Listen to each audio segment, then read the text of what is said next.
I took my first professional flute audition in October 2014, and in the 6-ish years since then, I've taken 22 live auditions and advanced once. This does not include a number of pre-screening recordings that never resulted in an invitation, or a bunch of applications where I sent my resume and wasn't invited based on the resume. Since there tends to be a group of fall auditions and some in the spring, I thought I would start my audition years in the fall, which is also when I had my first audition.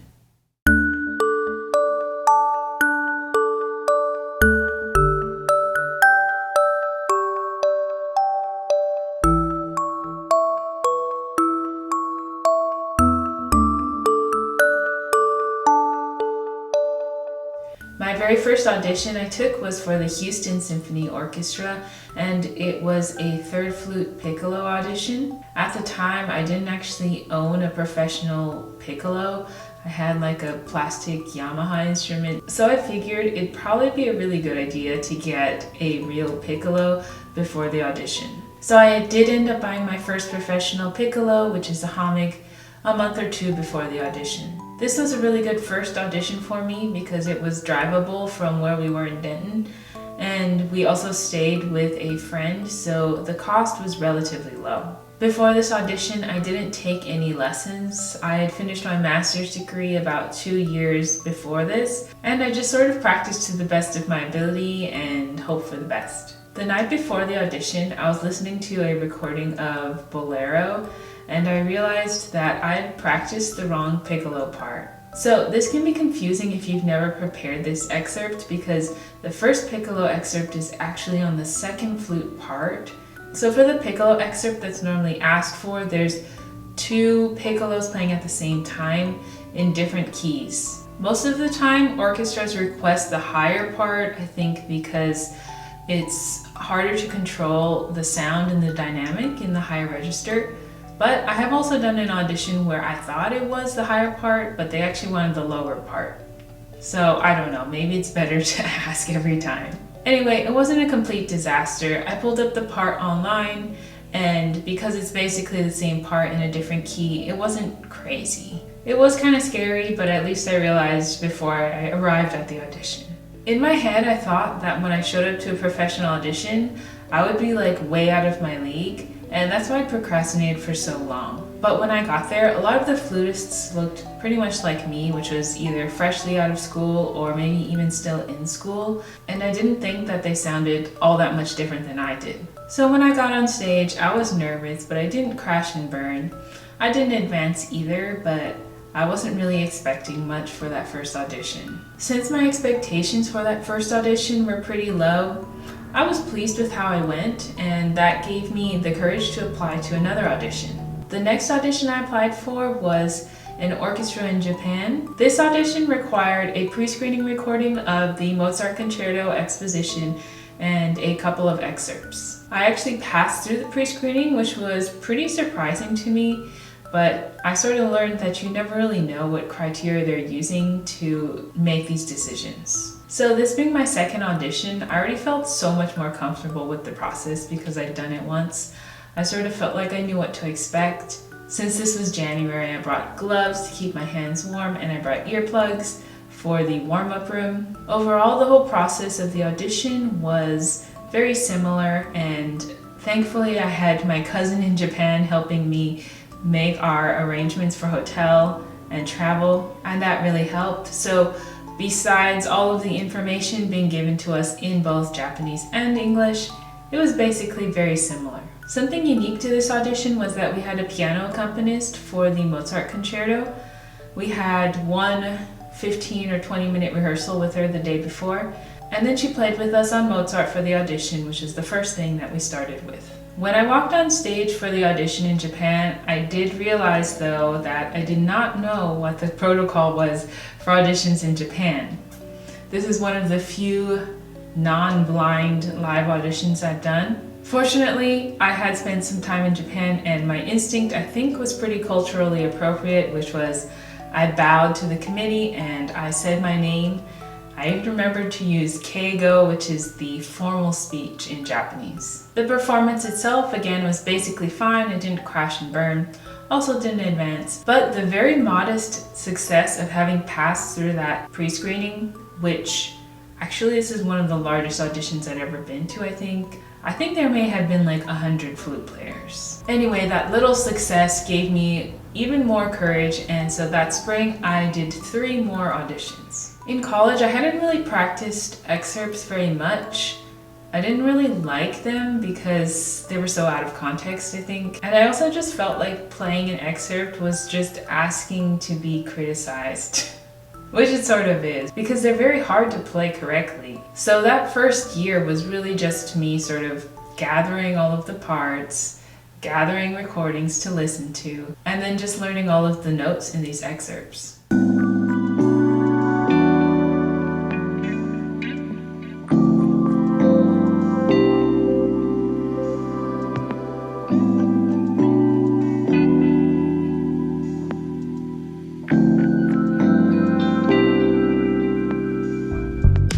Before the audition in Midland, which was another piccolo audition, I did actually take a piccolo lesson because I started to realize that I had never really had a piccolo lesson.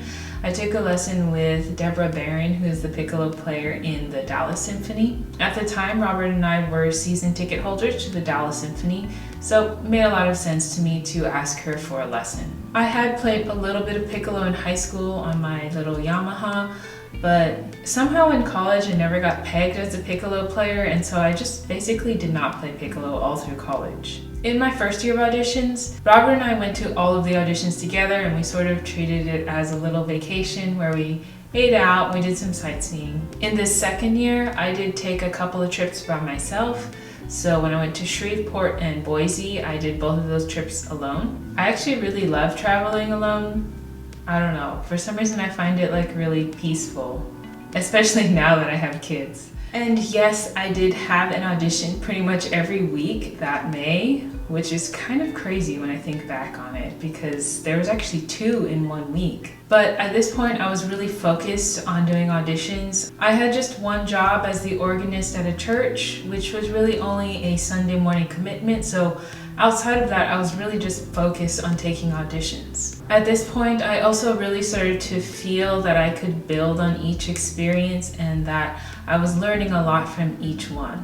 I did feel bummed after an audition when I didn't advance, but after a little grieving period, I could usually identify a few things that I really wanted to get better at, and I liked having the pressure of the audition because I saw how much it motivated me to practice. Also, at this point, I was pregnant with my daughter. So in May, I was actually 7 months pregnant, and I think maybe I was sort of thinking like, I don't know if I'm going to be able to keep taking auditions after I have my baby, so I better take as many as I can right now before she's born. It turns out, yes, I would take more auditions after she was born, but I did slow down for a while.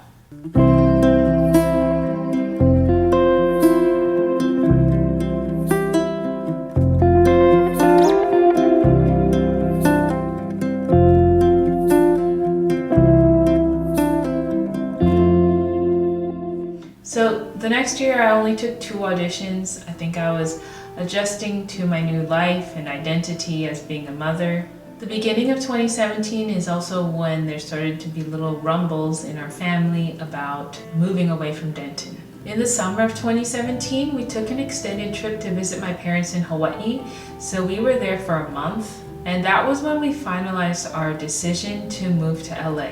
I think being out of the regular routine and the daily grind gave us more perspective on what we wanted. So while we were in Hawaii, we started applying to jobs in LA, and eventually I got invited to do a service at the church that I currently work at.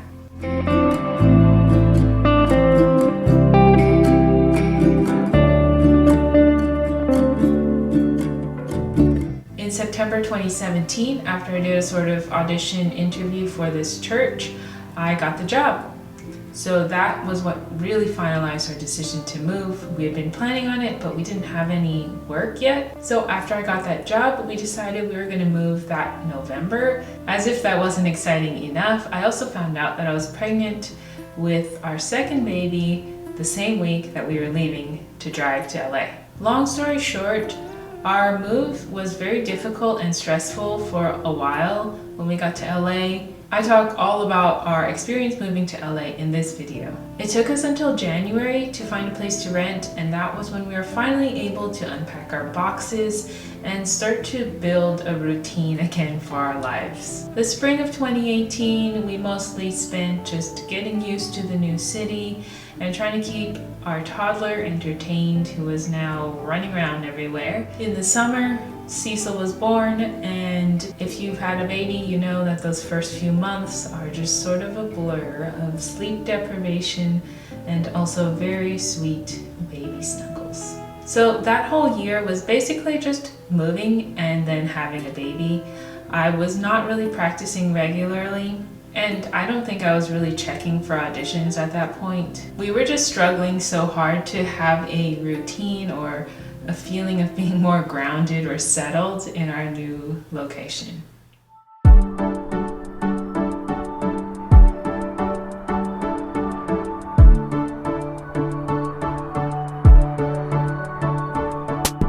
In October, I heard about a flute audition for the Hawaii Symphony. On a visit to my in-laws in Denton, I stopped by my former teacher's studio class and I talked to her, told her that I was planning on doing the Hawaii Symphony audition, and she told me, "Don't you think you should take some lessons?" And I actually hadn't really thought about that. Because most of the auditions I'd taken, I didn't really take any lessons, I just sort of practiced. So she recommended Kathy Caroli, who is the Associate Principal Flute of the LA Phil. And even though at the time I wasn't really sure I wanted to take lessons again, now I think that that was one of the best moves I have made in my career. So I only had about a month to prepare for this audition. I think I was pretty out of shape, but I was familiar with a lot of the repertoire, so I kind of saw it as a warm-up for more future auditions. I did manage to take 2 lessons with Kathy before the audition, and basically in that time I felt like I fell in love with her. That might sound a little dramatic, but at the time she was like exactly the kind of person I needed to meet. She is a wife and a mother just like me. She was super nice, but also so intelligent and knew how to fix these musical problems so clearly. I don't know if it was her teaching or just me being ready for the information, probably a little bit of both, but for some reason when I started taking lessons with her, all of a sudden it was perfectly clear to me how I was supposed to fix these problems. As I got to know her and her teaching, I realized how much I did not know about orchestral music. There are so many traditions and nuances in these great orchestral works that orchestral players know. And those are the things that you need to really communicate to the committee when you're taking an audition. Executing the music cleanly is super important, but it's also almost assumed, I think, in a professional audition that you're going to be able to manage your instrument well.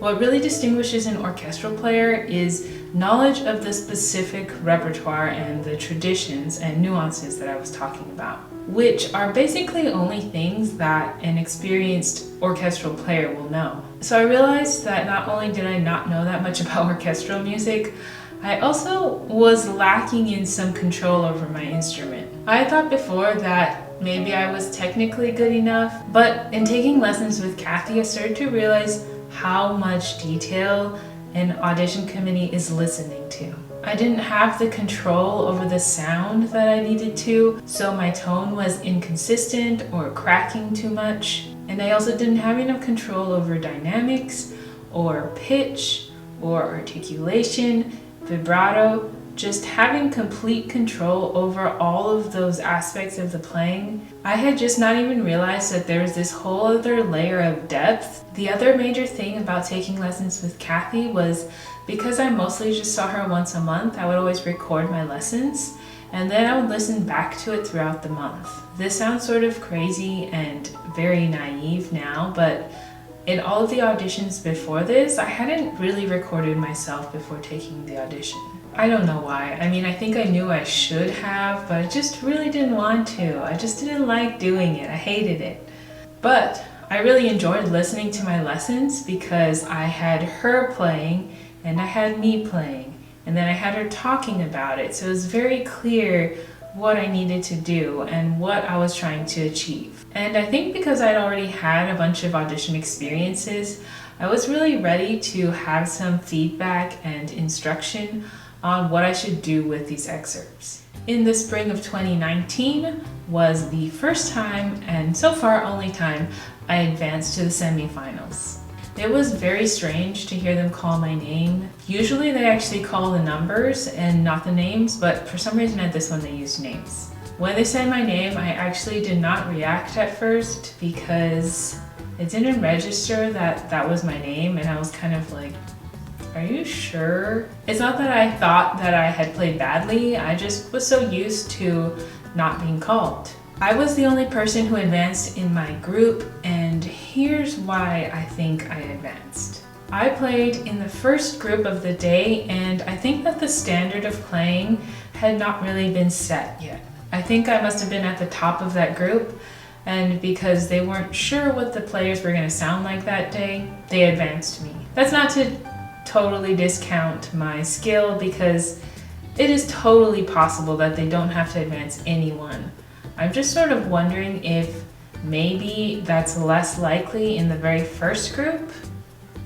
I don't know, I think it probably just depends on the audition. This comeback year was also when I decided that without too much deliberation, I would pretty much sign up for every audition that I saw listed. It's not that hard to apply for an audition. You basically just email your resume, and it's also really easy to cancel. You can usually cancel without penalty 1 or 2 weeks in advance. But for me, it's so much easier to remember to apply to the audition when I first see it. And then because there's some money on the line with a deposit check, if I want to cancel, I will remember to cancel. I did end up canceling a couple of auditions, either because they were too expensive or kind of realized that that wasn't really a feasible job for me to take. But I was really glad that I had still applied and had the option to take it if I wanted to.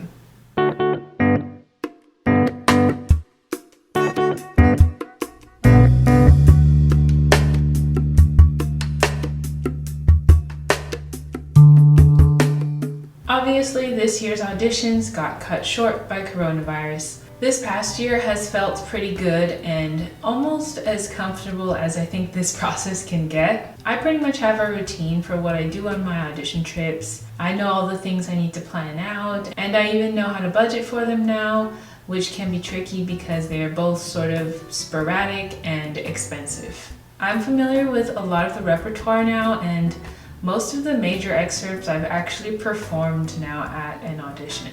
I feel a lot more aware of my shortcomings and also a lot more able to solve musical problems thanks to Kathy's practice techniques. I'm much less squeamish about recording myself nowadays, especially because I've been recording so much in this pandemic. But I've actually gotten to the point where I kind of enjoy listening to myself, and I think of it more clinically, like a scientist sort of observing behavior, instead of more personally where I just think that I'm not good enough. I just wanted to talk for a minute about Chicago. So the Chicago Symphony audition was for the assistant principal flute position, and I knew that was out of my league. But because I had established that principle the previous year about applying to every audition, I didn't want to exclude myself from taking that audition just because I thought I wasn't going to be good enough. We even had the option to send in a recording, which then the audition would review and recommend if you should show up to the live audition or not.